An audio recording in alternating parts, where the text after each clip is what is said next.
السلام عليكم، مساء الخير البنات، واش رايكم؟ ان شاء الله تكونوا كامل بخير. مرحبا بكم في فيديو جديد. في الفيديو هذه ان شاء الله راح نديروا الوصفه تاع البيستاشا بمقادير مضبوطه، راح نعطيها لكم بمقادير جد مضبوطه. كنت درتها ديجا من قبل معاكم في فيديو سابق، ما درتها لكمش بمقادير مضبوطه.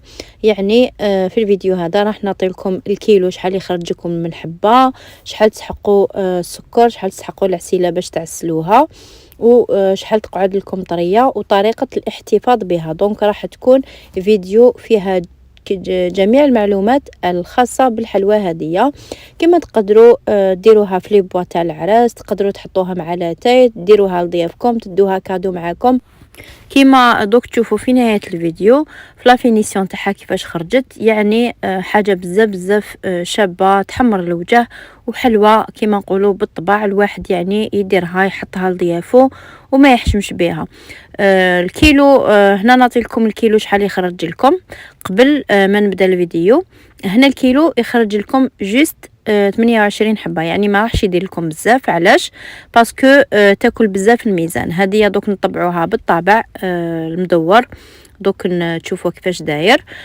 دونك باش نديروها صغيره على هكا ما تجيش شابه، وباش نديروها كبيره هكا يعني راح تاكلنا شويه الميزان. على هذا قلت لكم الكيلو راح يدير لكم 28 حبه فقط. هذا ما كان. بالنسبه للسكر العادي الكيلو ياكل لكم 350 غرام تاع السكر، يعني كيلو لوز نقسموه على 3 كيلات. كيلو تاع اللوز نقسموه على 3 كيلات، ومن بعد نديرو كيلو سكر. هذيك الكيلة تاع السكر اللي نديروها مع اللوز لو كان نوزنوها نلقاو فيها 350 غرام. هذه هي. و28 حبه ياكلونا حوالي رطل تاع العسيله ولا تاع العسل. دونك تبعوا معايا الوصفه. هنايا انا نعطي لكم كما قلت لكم الكيله تاع كيلو. انا هنا ما درت كيلو، درت كميه كبيره تاع عرس. انا نعطي لكم تاع كيلو، وانتوما اللي تحب تضاعف الكميه تضاعف المقادير تاع كيلو. يعني تحبي تضاعف ديري 2 كيلو ضاعفي 3 كيلو 4 كيلو وهي رايحه. درت 3 كيلو تاع اللوز يكون مرحي شويه رقيق، كيلو سكر عادي، درت مبشور الليمون، ودرت لافاني، وقطعه تاع مارغرين بحراره الغرفه. المارغرين اي نوعيه ما تهمش. نديرو حوالي 20 غرام في الكيلو هكذاك. نخدمها مليح هذيك المارغرين، نحكها مليح مع اللوز هذاك.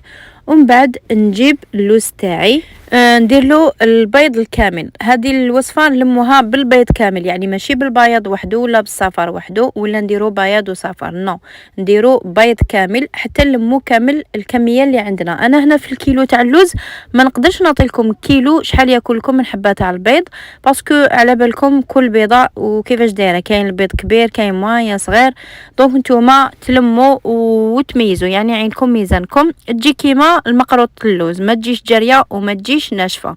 هنايا في هذاك الخضر اللي شتوني درتو هذا كولورون فيغ، ديرو خضر ولا فيغ بيستاش، نديروه في شويه تاع المزهر، ومن بعد نديروه في اللوز تاعنا ونبداو نحلو فيه مليح، نعجنوا فيه مليح. ماشي العجين هذاك يعني اللي نقولوا عليه عجين، براحه يدينا باش هذاك السكر يتعسل مليح وهذاك الكولورون يدخل مليح في اللوز تاعنا. بعد ما نخدموا هذيك العمليه نطموا بيان العجينه تاعنا. قلت لكم ما تجي جاريه ما تجي يابسه، نخلوها من الاحسن تبات ليله كامله، ولا خلوها يعني اقل من اكثر من 4 سوايع، يعني تحت 4 سوايع غير ما كلها خدموا من 4 سوايع للفوق، ولا خلوها تبات ليله كامله. بعد ما تبات جيبوا الحربوش تاعكم وفتحوه كما شتوني انا بالحلال، وطبعوه بهذاك الطابع اللي طبعت به انا. هذا المدور الرقم تاعو 5 سنتيمتر، يعني العرض تاعو 5 سنتيمتر والعلو تاعو 2 سنتيمتر. فوالا تحبوا ديروا الحبه تاعكم كامله يعني عاليه حتى الفوق، تحبوا مهم نتوما تتحكموا في العلو تاع الحبه تاعكم. الحبه تاعكم قد ما تجي عاليه تجي شابه. هذه هي. انا هنايا عندي فيه شويه كبير، فيه 3 سنتيمتر العلو تاعو، من نتوما تلقاو تاع 2 سنتيمتر يجيكم هايل. فوالا نخدم كامل الحبات تاعي، نطبعهم هكا مليح بين الحبه والحبه. كي نكون راح نطبع ندير دائما في الفارينه باش الطابع تاعي ما يلصقليش، يعني دائما تكونوا راح تطبعوا حطوا الطابع في الفارينه ومن بعد طبعوا الحبه تاعكم باش ما تلصقلكمش في الطابع هذاك ومن بعد تعيوا معاها باش تنحوها. هنا انا الكميه اللي درتها قسم 220 حبه. هاد لا كوموند كان عندي فيها 220 حبه. انا كلات لي 8 كيلو تاع اللوز. فوالا ضربوا 28 حبه في 8 كيلو تلقاو 224 حبه، يعني تجيني الحساب سوا هذوك الحبات يجوا زياده. فوالا هذا هو الميزان تاعكم بالضبط، يعني اللي يخدموا كميات كبيره باش يعرفوا الكيلو شحال يخرج لهم. هكذاك تعودوا تخدموا هذا النوع من الحلوى كي تضربوا عدد الحبات تعرفوا مثلا جاتكم كوموند تاع 300 حبه، ضربي 28 حبه في شحال من كيلو باش يخرج لي 300. جاتكم كوموند تاع 150 حبه كيف ضربي 28 حبه في شحال من كيلو باش تلقاي 150 حبه تاعك. هكذا تلقاي الحساب تاعك فاسيلمون قبل ما تبداي كامل توجدي في لاغوسات تاعك، يعني توجدي اللوز شحال تسحقي ومن بعد ديري الطلبيه تاعك باش هكذا يعني ما طيحيش في الاحراج، ولا تلقاي حتى تكملي ولا حتى تجي تخدمي ولا تكملي تطبعي كاع الحبات ومن بعد تلقاي الكميه نقصاتك. هذه احسن طريقه باش تحسبي الحبات تاعك اذا يكفوك ولا لا. هنا نديروهم يطيبوا على درجه حراره 170 160 170 ماكسيموم، يعني ما تزيدولهوش بزاف للفوق باسكو اذا ستولو واش راح يصرى، راح يتحرق كامل الوجه تاعها، راح يجيكم حمر وحنا ما راناش نحوسوا على هذيك النتيجه، رانا نحوسوا على الحبه تاعنا طيب لنا مليح وميم طون النظره هذيك، يعني ما تجيش اللوز محروق ولا طايب مليح ولا حمر بزاف. كاين حبيبات يعني يتحمروا ابين غير شويه من الفوق، هذيك ما تجينيش باسكو راح يتخدموا راح يديكوراو بالبيستاش. مي سي وغارديو دائما هذاك الشكل الاخضر، يعني هذيك لا كولور الخضراء سي توجور غارديوها، ولازم تعسوا البيستاشات تاعكم كي تكون في الفور، ماشي ديروها تنساوها وتروحوا. دونك طيب لكم من 7 ل 8 دقائق ماكسيموم با بلوس، يعني طيب لكم 7 ولا 8 دقائق، خرجوها خلوها تبرد واحد 4 حتى ل5 دقائق، تحكم روحها شويه ومن بعد ديروها لداخل العسيله باسكو هي كي تخرجوها من الفور راح تجي بزاف طريه ما تقدريش اصلا ترفديها، تجي ترفدي الحبات تعبص في يدك.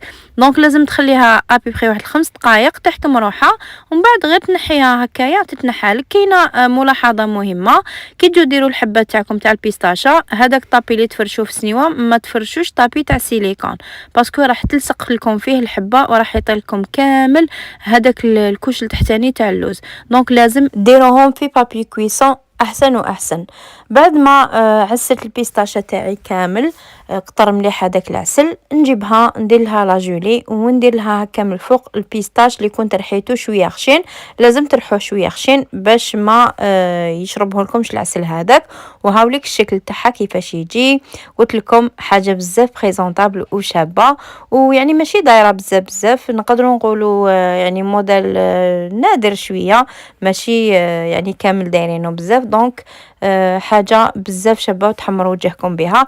انايا هنايا درتهم في هادو لي كيسات اون بلاستيك، شوفوا كيفاش يجوا، تقدروا ديروهم في لي كيسات العاديين نورمال، مي هادوما خير، يعني انا نحب هادوما باسكو الاخرين يخبوا لي الحبه تاع الكاطو وما تجيش باينه مليح. سورتو راكم تشوفوا فيهم ترانسبارون، يعني يبينوا مليح الحبه تاع الكاطو.